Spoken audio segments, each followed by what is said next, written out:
education. She is not only an excellent educator but also a dedicated mentor, administrator, and a role model. Good morning, everyone. Greetings from JSS Mahavidyapita, and I also convey the blessings of His Holiness Guru Sri Shivarati Deshikananda Maharaj Swamiji for the success of this event. ಎಷ್ಟೊಂದು ಸಂಭ್ರಮ, ಎಷ್ಟೊಂದು ಶಿಸ್ತು. ನಿಜವಾಗಿ ಒಂದು festival ಅಂತಂದರೆ, festival ಅಂದರೆ ಏನು ಕನ್ನಡದಲ್ಲಿ? ಹಬ್ಬ. ಸೊ ದೊಡ್ಡ ದೊಡ್ಡ ಹಬ್ಬನಲ್ಲಿ ಕೂಡ ಅಷ್ಟೊಂದು ಡಿಸಿಪ್ಲಿನ್ ಇರಲ್ಲ ಮತ್ತು ಸಂಭ್ರಮ ಇರಲ್ಲ. ಸಂಭ್ರಮ ಇದ್ದರೆ ಶಿಸ್ತಿರಲ್ಲ. ನಾವು ಬರ್ತಾ ಇದ್ದಾಗ ನೀವು ವೆಲ್ಕಮ್ ಮಾಡಿದ ಒಂದು ರೀತಿ ಎಲ್ಲರಿಗೂ ಮಾಡಿದ್ದೀವಿ.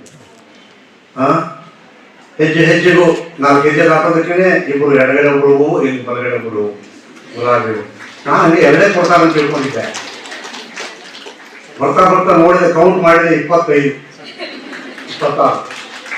ಸೊ 26 ಹೂವುಗಳು ನನಗೊಬ್ಬನಿಗೆ ಅಲ್ಲ. ಈ ವೇದಿಕೆಯಲ್ಲಿ ಎಷ್ಟು ಜನ ಇದ್ದಾರೆ, ರೇಷನ್ ಅವರು ಮತ್ತು ಯಶವಂತ್ ಅವ್ರು ಬಿಟ್ಟು ಉಳಿದವ್ರಿಗೆಲ್ಲರಿಗೂ 26 ಹೂವು ಅಂತಂದ್ರೆ ಎಷ್ಟು ಹೂವು ಆಯ್ತು? ಗುಲಾಬಿ ಹೂವು ಅಲ್ಲಿ ಎಲ್ಲಿ ಹುಡ್ಕೊಂಡು ಬಂದಿರೋ ಗೊತ್ತಿಲ್ಲ, ಒಳ್ಳೊಳ್ಳೆ ಹೂವನ್ನ ಹುಡ್ಕೊಂಡು ಬಂದಿದ್ದೀರಿ ಗುಲಾಬಿ.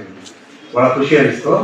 Anyway, it gives me an immense pleasure to be with you this morning on the occasion of the inauguration of state level Science Fest Vistara 2026 organized by the Department of Science, JSS College for Women, and I extend a very warm welcome to you all.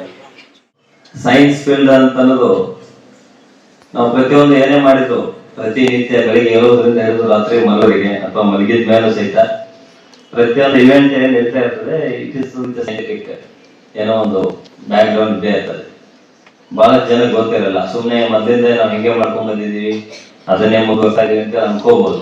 But ಹಿಂದೆ ಹಿರಿಯರ ಕಾಲದಿಂದನೂ ಸಹಿತ ಯಾವುದೇ ಒಂದು ಹಬ್ಬ ಇರಲಿ, ಏನೋ ಒಂದು ಬೇರೆ ಬೇರೆ ಇವೆಂಟ್ ಇದ್ರು ಸಹಿತ ವಿತ್ ಸೈಂಟಿಫಿಕ್ ಏನಾದರೂ ಒಂದು ಬೇಸ್ ಇರ್ತದೆ. So based on that base only all these festivals are being celebrated. So ಬಹಳಷ್ಟು ಯಂಗ್ ಫೇಸಸ್ ಅನ್ನ ನೋಡ್ಲಿಕ್ಕೆ ಖುಷಿ ಆಗ್ತಾ ಇದೆ. Even I am also curious to know ಎಷ್ಟು ಜನ ಇದರಲ್ಲಿ ರಿಸರ್ಚ್ ಅಥವಾ ಟೀಚಿಂಗ್ ಫೀಲ್ಡ್ ಹೋಗ್ತೀರಿ? ಕೈತೆ ನೋಡೋಣ. ರಿಸರ್ಚ್ ಏನೋ ಸೈನ್ಸ್ ನಲ್ಲಿ ಏನೋ ಒಂದು ಕಾಂಟ್ರಿಬ್ಯೂಷನ್ ಮಾಡ್ತೀನಿ. 20% ಇಲ್ಲ ಅಂತ ಸರ್. ಸೊ ಏನಾದ್ರು ಸಿವಿಲ್ ಸರ್ವಿಸ್, UPSC, KPSC ಆ ಥರ ಬರೋ ಅಲ್ಲೊಬ್ರು ಇಲ್ಲೊಬ್ರು ಇದ್ದಾರೆ, ಕಡಿಮೆ ಇದ್ದಾರೆ. ಬೇರೆ ಎಜುಕೇಶನ್ ಅಂತಂದ್ರೆ ಇನ್ನು ಬೇರೆ ಸ್ಪೋರ್ಟ್ಸ್ ಇರ್ಬೋದು, ಆಕ್ಟಿಂಗ್, ಎಲ್ಲರೂ ಆ ಕಡೆ ಹೋಗ್ಬೇಕಂತೇಳಿ ಇಷ್ಟ ಇರ್ತದೆ ಬಹಳಷ್ಟು ಜನಕ್ಕೆ.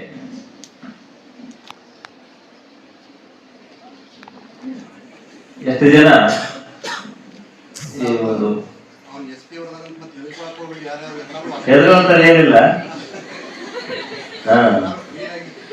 ಆಮೇಲೆ ಈಗ ಕೈ ಎತ್ತಿದ್ದೆ, ಆಮೇಲೆ ಅದು ಮಾಡ್ಲಿಲ್ಲ ಹೆಂಗೆ ಅಂತೇಳಿ ಹೆದರ್ಕೋಬೇಡ.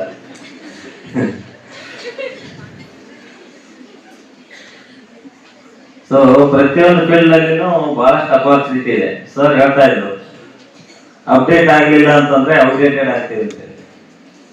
ಎವ್ರಿ ಡೇ ಹೊಸ ಹೊಸ ಟೆಕ್ನಾಲಜಿ ಬರ್ತಾ ಇದೆ. ಯಾವುದೇ ಒಂದು ಫೀಲ್ಡ್ ಹೋಗಿ, ಫುಡ್ ನಲ್ಲಿ ಎಷ್ಟು ಟೆಕ್ನಾಲಜಿ ಬಂದಿದೆ.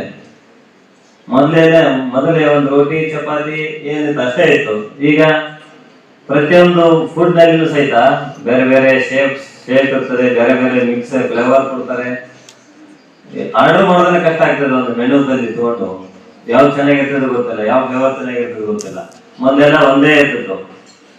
ಸೊ ಹೀಗೆ ಪ್ರತಿಯೊಂದು ಫೀಲ್ಡ್ ನಲ್ಲಿ ಬಹಳಷ್ಟು ಟೆಕ್ನಾಲಜಿ ಬಂದ್ಬಿಟ್ಟಿದೆ. ಸೊ ನೀವೆಲ್ಲ ಸೈನ್ಸ್ ಸ್ಟೂಡೆಂಟ್ ಆಗಿದ್ರಿಂದ ನಾನು ಯಾಕೆ ಹೇಳ್ತೇನೆ ಅಂತಂದ್ರೆ, ಅಪ್ಡೇಟ್ ಆಗ್ಲಿಲ್ಲ ಅಂತಂದ್ರೆ ಸರ್ವೈವ್ ಆಗೋದು ಬಹಳ ಕಷ್ಟ ಆಗ್ತದೆ. ಎಲ್ಲ ಬಂದ್ಮೇಲೆ, ರೋಬೋಟಿಕ್ಸ್ ಎಲ್ಲ ಬಂದ್ಮೇಲೆ ಎಷ್ಟೊಂದು ಕೆಲಸಗಳು ಅವೇ ಮಾಡ್ತವೆ. ಏನು ಜಾಬ್ ಅಪರ್ಚುನಿಟೀಸ್ ಇತ್ತು ಮುಂದಿನ ದಿನಗಳಲ್ಲಿ ಅದು ಇನ್ನೂ ಕಮ್ಮಿ ಆಗ್ತಾ ಹೋಗ್ತದೆ. 10 ಜನ ಮಾಡುವ ಕೆಲಸನ ಒಂದು ಮಷಿನ್ ಮಾಡ್ತದೆ, ಅಥವಾ ಒಬ್ರು ಮಾನಿಟರ್ ಮಾಡಿ ಮಾಡುವಂತ ಕೆಲಸ ಬರ್ತದೆ. ಸೊ ಹಂಗಾಗಿ ನಾವೆಲ್ಲರೂ ಪ್ರತಿಯೊಬ್ಬರಿಗೆ ಜಾಬ್ ಸಿಗ್ಬೇಕು ಅಥವಾ ನಾವು ಏನಾದ್ರು ಒಂದು ಅಚೀವ್ಮೆಂಟ್ ಮಾಡ್ಬೇಕಂತಂದ್ರೆ ಬಹಳಷ್ಟು ಕಾಂಪಿಟೇಷನ್ ಇದೆ ಈಗ. ವಿತ್ ಇನ್ ದ ಲಿಮಿಟೆಡ್ ಅಪರ್ಚುನಿಟಿಯಲ್ಲಿ ನಾವು ಸಕ್ಸಸ್ ಆಗೋದು ಬಹಳ ಕಷ್ಟ ಇದೆ. ಸೊ ಹಿಂಗಾಗಿ ಸ್ಕಿಲ್ ಅನ್ನೋದು ಬಹಳ ಇಂಪಾರ್ಟೆಂಟ್. ಈಗ ಯಾರಲ್ಲಿ ಸ್ಕಿಲ್ ಇದೆ ಅವರು ಡೆಫಿನೆಟ್ ಆಗಿ ಸಕ್ಸಸ್ ಆಗ್ತಾರೆ.